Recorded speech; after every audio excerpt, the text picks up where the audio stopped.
A partir de agora, você assiste Verdade e Vida. Um programa da Igreja Presbiteriana do Brasil. Os fundamentos da nossa sociedade estão sendo destruídos. Parece-nos que estamos como um barco sem rumo, ao léu, ao sabor do vendaval. O narcotráfico parece estar fora de controle. As nossas cidades são campos de sangue e de violência. A corrupção, nas rodas mais altas da política brasileira, está tomando proporções nunca antes vistas na República. As igrejas evangélicas parecem estar sendo mais conhecidas na imprensa, nas páginas policiais, do que por sua piedade. Até quando nós iremos conviver com esta situação? Destruídos os fundamentos, pergunta o salmista, o que fará o justo? Nós vamos abordar hoje, no programa, este assunto fundamental. Eu gostaria que você convidasse sua família e, quem sabe, ligasse para um amigo para convidá-los para assistirem o programa de hoje, porque é uma palavra de Deus, uma palavra do céu, uma palavra importante, urgente e oportuna para a sua vida.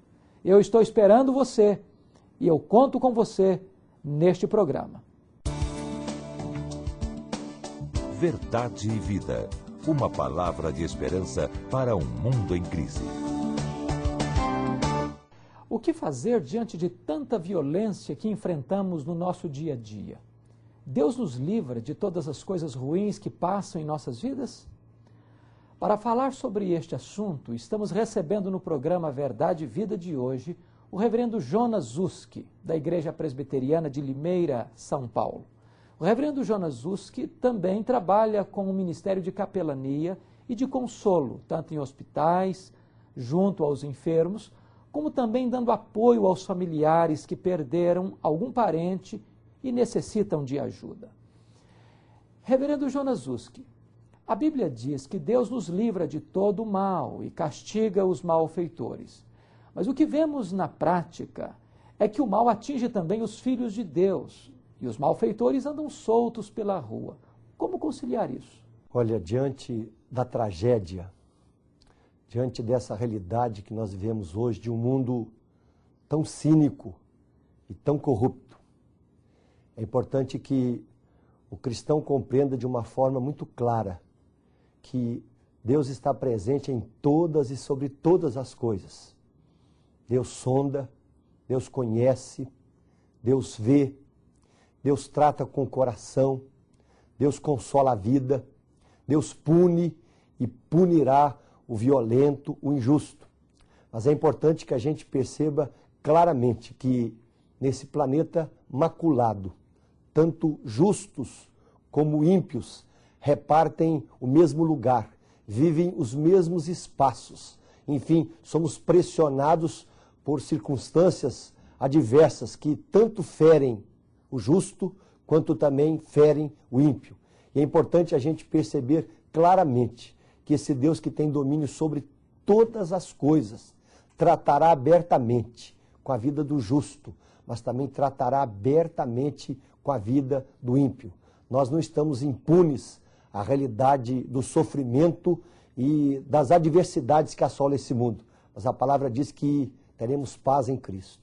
Como explicar que pessoas boas e às vezes tementes a Deus sofrem assaltos, violência ou são acometidas por doenças incuráveis?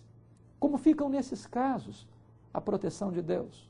Citando a mulher de Jó, a gente percebe que ideologias e teologias hoje simplesmente dizem Deus não se importa. Da mesma forma como a mulher de Jó disse, amaldiçoa teu Deus e morre. Nós teremos sempre muitas mulheres de Jó com seus pensamentos e ideologias. Mas percebe-se claramente um Deus que permite e trata completamente com a vida de Jó, permitindo que ele perca, que ele sofra danos, que ele experimente realidades duríssimas na vida. Mas é interessante que a reação de Jó diante de Deus é poder dizer, o Senhor deu, o Senhor tomou. Bendito seja o nome do Senhor.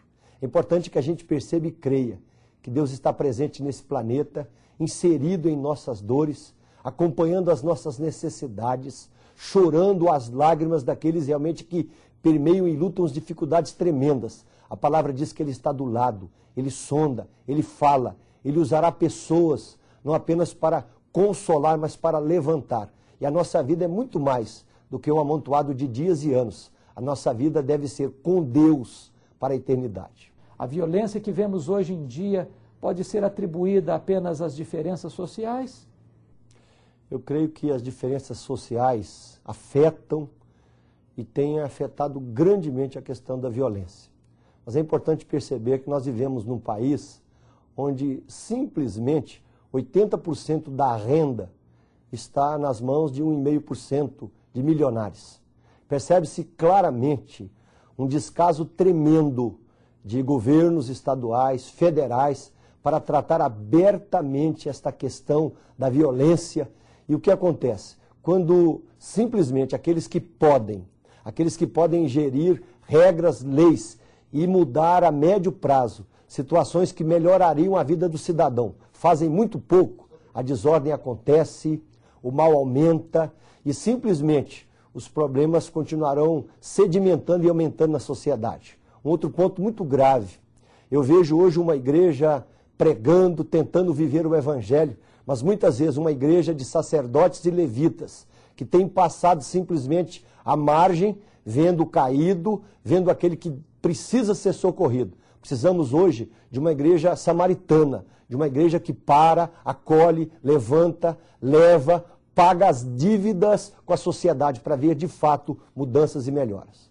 O caso do menino João Hélio, do Rio de Janeiro, que ficou preso ao cinto de segurança no carro roubado pelos assaltantes e foi arrastado pelos bandidos até ser despedaçado, chocou o país. Ao invés de ficarmos apenas orando, pedindo a proteção de Deus, não deveríamos fazer alguma coisa?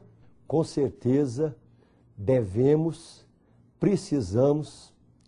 É importante a igreja cada vez mais acordar para a realidade de que não apenas os governos, não apenas pessoas inseridas em questões de justiça, mas uma igreja comprometida com a Bíblia Sagrada. Uma igreja que não tem medo deste planeta. Uma igreja realmente que se insere na sociedade. Nós temos que ser voz profética. Eu louvo a Deus porque muitas pessoas se levantaram para chorar com os que choram, para tentar não apenas sentir e viver a dor dessa família, mas para realmente integrar, criar empatia, gerar realmente recursos para que essa família possa se levantar um pouco mais depressa. Eu louvo a Deus porque muitas pessoas, não apenas no Rio de Janeiro, mas em centenas de lugares nesse Brasil, acordou para a realidade que é preciso fazer calar a violência. É preciso a igreja tomar cada vez mais a sua postura como igreja profética, que não tem medo de mostrar a cara, que possamos ser de fato uma igreja que não fica cercada em suas redomas, nos seus cultos e cânticos, mas uma igreja que tem coragem de mostrar a sua cara e o seu rosto e dizer, basta. Nosso Deus é um Deus de paz. O nosso Deus é um Deus que quer trazer paz ao coração da sociedade e muito mais, mudança e transformação para a vida. Nós temos que ter coragem de dizer isso frente a frente com aqueles que tanto promovem hoje a violência. A oração nos livra dos perigos e problemas da vida? Precisamos de uma igreja ou de um pastor para orar por nossos problemas? Ou Deus nos atende quando oramos sozinhos em casa? Deus quer um povo que ora. Deus quer uma igreja que ora. Deus quer um povo e uma igreja que acredita plenamente que o que Ele disse na sua palavra, pedi e dar-se-vos-á, buscai e achareis. Deus quer um povo realmente que valoriza cada vez mais a busca pela palavra, o entendimento da palavra, o crescer na palavra. E esse crescimento na palavra nos levando a ter uma vida completa de comunhão com Deus, através da oração, através da busca diária, através de uma busca incessante. E é interessante que nós precisamos uns dos outros. É importante que a igreja crie essa partilha de vida, essa partilha de ajuda, esse levar as cargas uns dos outros e assim cumprir a lei de Cristo. Nós não precisamos de pastor para nos substituir, nós não temos essa visão sacerdotal, mas muito mais, é necessário que a igreja se una, se ajunte. O nosso Deus é um Deus que responde quando estamos sozinhos no quarto. O nosso Deus é o Deus que responde quando a igreja clama e chama pelo nome do Senhor. O nosso Deus é um Deus que responde quando somos pastoreados por pastores verdadeiros, obreiros da graça de Deus, que levam a igreja a viver em retidão, mas numa vida séria de oração. Cremos que a igreja precisa cada vez mais despertar, acordar, viver e crer no poder da oração. Obrigado, reverendo Jonas Zuski, por sua participação no programa Verdade e Vida de hoje. Daqui a pouco, temos uma mensagem especial para você, sobre a confiança em Deus, apesar das adversidades. Verdade e Vida. A palavra de Cristo para uma vida melhor.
Eu quero conversar com você sobre um assunto extremamente grave, urgente e necessário para a sociedade brasileira. Nós estamos vivendo num mundo onde os princípios absolutos estão sendo pisoteados, onde a virtude está sendo escarnecida, onde os valores morais estão sendo ultrajados. Nós estamos vivendo uma sociedade onde os fundamentos estão sendo destruídos.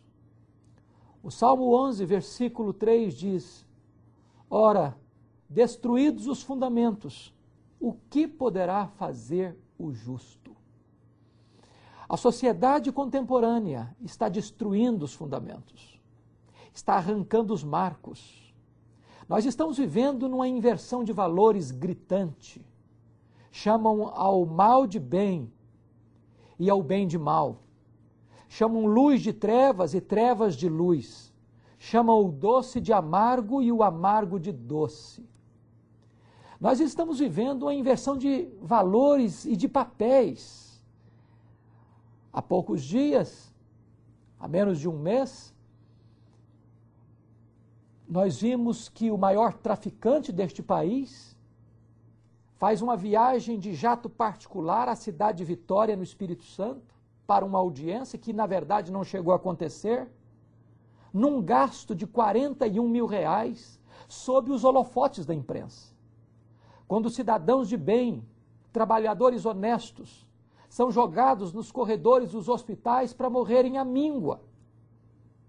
Nós estamos vendo que aqueles que vivem à margem da lei, ao arrepio da lei, na contramão da lei, esses, muitas vezes, são mais privilegiados, têm mais espaço, têm mais cartaz e maior investimento do Estado do que aqueles que suam a camisa e com honradez trabalham para granjear o pão de cada dia.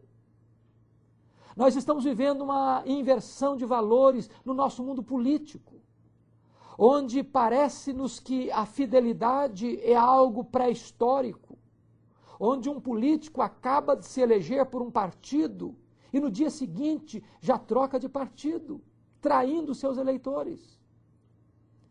Vemos que muitos dos políticos, apanhados no flagrante do seu erro, surrupiando o erário público, foram guindados novamente ao poder.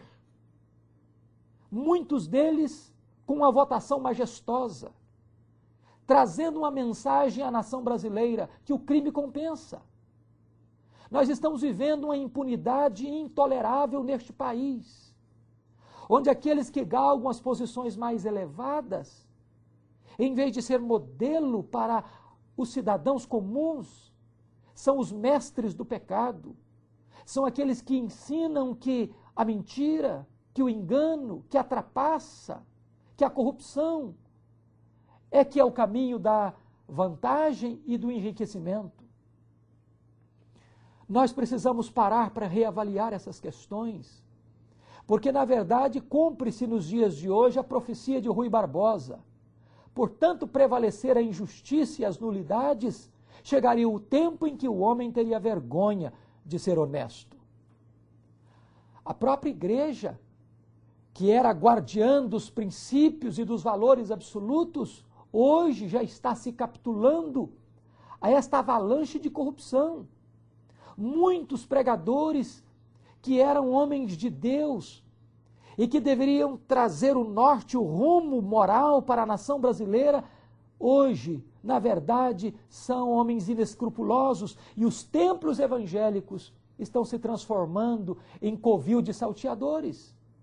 A igreja está sendo mais conhecida na imprensa pelos seus crimes e pelos seus escândalos do que pela sua piedade. Se você parar para perceber, os fundamentos estão tão destruídos que as três classes que deveriam ser aquelas que mais deveriam gozar de credibilidade na sociedade brasileira são as três que estão mais desacreditadas, quais sejam os políticos, a polícia e os pastores. Nós estamos vivendo um caos na sociedade brasileira. E o que fazer? Os fundamentos estão sendo arrancados.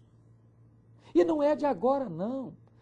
Davi já estava enfrentando esse caso lá no seu tempo, cerca de 1000 anos antes de Cristo, quando o rei Saul, um rei louco, queria matá-lo.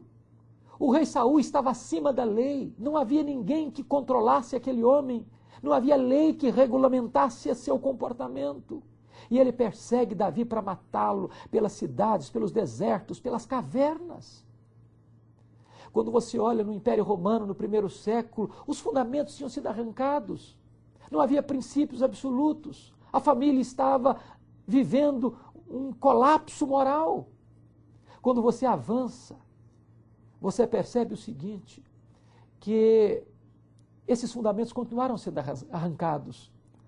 No iluminismo, as pessoas desprezaram completamente as coisas sobrenaturais por endeusar a razão e rejeitaram desta maneira a palavra de Deus. Quando você chega no século XIX, está em auge o liberalismo teológico e os homens, numa loucura de uma sabedoria humana cheia de empáfia, dizem que a Bíblia não é mais inerrante, infalível e suficiente. Quando nós chegamos no século XX, a igreja se capitulou ao misticismo. E as pessoas estão correndo hoje atrás de milagres, de profecias, de sonhos, de visões, de experiencialismos subjetivos, correndo atrás de profetas, de profetisas, de pessoas que vão, como gurus espirituais, apontar-lhes o caminho da bem-aventurança. Nós chegamos neste século e nós estamos percebendo que a família está em crise, que a igreja está em crise, que as instituições estão em crise. Estamos percebendo que as nossas cidades estão se transformando em verdadeiros campos de sangue, como aconteceu recentemente no Rio de Janeiro, uma criança sendo arrastada pelas ruas da cidade 7 quilômetros, como se fosse algo qualquer, que se deixa para o meio da rua. O que é trágico, que o líder daqueles delinquentes era frequentador de uma igreja evangélica. Os fundamentos estão sendo arrancados. A sociedade parece que está sem rumo. O tempo moderno durou apenas 200 anos. Da queda da Bastilha, em 1790, à queda do Muro de Berlim, em 1989. Se você perceber, nesses 200 anos, nós saímos daquilo que chamamos de modernidade para a pós-modernidade. A pós-modernidade está fundamentada num tripé: pluralização, privatização e secularização. A nossa sociedade é plural. Não tem mais verdade absoluta. Não tem mais ética absoluta. Estamos como no período dos juízes. Cada um faz o que entende, o que acha, o que é certo para ele. Desta maneira, o divórcio está crescendo de maneira surpreendente. Desta maneira, a nossa juventude se capitula às drogas. Desta maneira, os traficantes se transformam num poder paralelo que desafia o Estado de Direito e a lei. Desta maneira, nós estamos percebendo que os valores que regeram a sociedade estão sendo pisados e escarnecidos. Nós estamos vivendo na época da privatização. O que significa isso? Significa o seguinte, que cada um tem a sua própria lei, tem as suas próprias regras, tem os seus próprios parâmetros. Arrancaram os marcos e não construíram em cima de uma rocha, construíram em cima da areia movediça. E desta maneira, essa sociedade empurrou Deus para a lateral. Deus não faz sentido. Deus não tem mais pertinência, porque eles não creem mais em Deus, não creem mais em verdade, não creem mais em absolutos, não creem mais em princípios. Os princípios e os fundamentos foram arrancados. E o que nós vamos fazer com isso? Notem o Salmo 11, que os conselheiros de Davi disseram para ele: você tem que fugir, Davi. Não há escapatória, não há como resolver esse problema, fuja. Esta é a teologia da fuga, e essa teologia não é a melhor. Fugir é um ato de covardia. Fugir não resolve o problema. Nós não temos que nos capitular e nos render a essa situação. Nós podemos resistir, nós podemos reagir, nós podemos voltar a nossa confiança para Deus. E Davi vai nos apontar 4 rumos, se nós queremos resolver essa questão de reconstruir valores na nossa sociedade. Em primeiro lugar, Davi vai compreender no verso 4 do Salmo 11 que Deus é soberano, que Deus está no seu templo. Os fundamentos da terra estão abalados, mas o trono de Deus está firme. Deus governa, Deus reina. A história não está sem rumo, a história não está à deriva, a história não caminha para o caos, a história caminha para um propósito vitorioso de Deus, da sua igreja e da verdade. A justiça não triunfará, a mentira não triunfará, o erro não triunfará. Haverá no final uma prestação de contas e Deus chamará à ordem este universo e os homens e mulheres para um acerto de contas, porque Ele está no seu trono.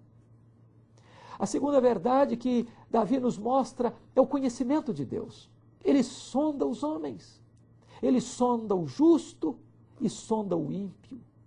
Aquilo que os homens escondem do marido, da esposa, dos filhos, dos pais, do governo, da polícia, da justiça. Aquilo que se esconde debaixo do tapete, aquilo que se pratica atrás das cortinas, aquilo que foge e escapa ao braço da lei, jamais escapa ao conhecimento de Deus. Deus sabe quem é você, Deus sabe onde está você, Deus conhece a sua vida. Deus vai recompensar o justo, mas Deus abomina o que pratica o mal. E diz o texto que para o ímpio, o que lhe resta é fogo e enxofre. Há um juízo, há uma prestação de contas. Aqueles que roubaram do erário público, que mandaram dinheiro para as contas dos paraísos fiscais, aqueles que se enriqueceram com truculência e com derramamento de sangue, aqueles que tiraram o dinheiro que deveria construir hospitais e alimentar as crianças pobres e construir casas e se enriqueceram com este dinheiro que nós pagamos com os nossos impostos. Eles poderão ficar livres da justiça humana, mas eles terão que enfrentar a justiça divina. E a Bíblia diz que para este ímpio que não se arrepende, para este ímpio que petulantemente afronta Deus e a sua justiça, eles sofrerão a penalidade do fogo e do enxofre, uma condenação eterna, sendo banidos da presença de Deus. Mas para o justo, para aquele que confia em Deus, para aquele que firma os seus pés nesta rocha que não se abala, há uma recompensa. Estes verão a Deus face a face. Esses descansarão nos braços eternos de Deus.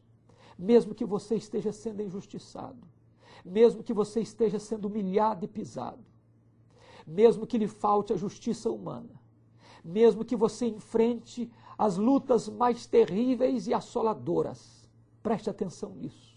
O Deus a quem você serve é o Deus da justiça. É o Deus que um dia vai recompensar você. É um dia que Deus um dia vai pegar você pela sua mão e conduzir você para a glória. E você verá a face de Deus. E você reinará com Deus. E você estará com Ele por toda a eternidade. Num mundo em que os fundamentos jamais foram abalados. Num mundo em que Deus vai reinar para sempre com justiça. E você tangerá roupas brancas, a justiça de Cristo estará sobre você, e você viverá neste universo transformado de Deus, nos novos céus e na nova terra, onde não reina injustiça e onde jamais a corrupção penetrará. Eu quero dizer para você que os fundamentos da terra podem ser abalados e até arrancados e destruídos, mas se você está plantado na rocha que não se abala, vem a chuva sobre o seu telhado, vem o vento sobre a sua parede, vem os rios sobre o seu fundamento, a sua casa permanecerá de pé, porque o seu Deus é o seu refúgio e a sua fortaleza. Que Deus te abençoe e que você se volte para Deus, para a reconstrução da sua vida, da sua família, do seu caráter, da sua alma, e para que você possa reinar eternamente com este Deus que é justiça. Que Deus te abençoe, em nome de Jesus. Verdade e Vida, mostrando o caminho do perdão e da vida eterna. Eu sou o caminho, e a verdade e a vida. Ninguém vem ao Pai senão por mim. Como é bom saber que mesmo que os fundamentos da terra estejam sendo destruídos, os fundamentos da cidade eterna jamais são ou serão abalados. A sua vida está nas mãos do Deus eterno e das mãos dele ninguém pode tirar você. Estou muito feliz porque você está nos dando essa audiência. E o meu desejo, a minha oração é que Deus abençoe você, abençoe a sua família, abençoe a sua casa. E você seja um intercessor deste programa e um multiplicador deste programa. Amanhã, domingo, eu gostaria que você visitasse uma igreja presbiteriana ou uma outra igreja evangélica na sua cidade. Você vai ser muito bem recebido junto com a sua família. E nós desejamos intensamente que Deus abençoe você. Sábado que vem, neste mesmo horário, nós estaremos aqui. Deus te abençoe, em nome de Jesus.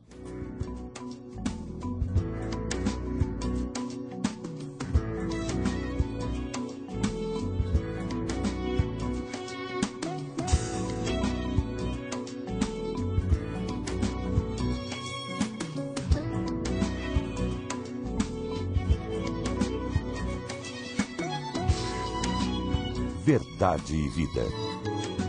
Um programa da Igreja Presbiteriana do Brasil.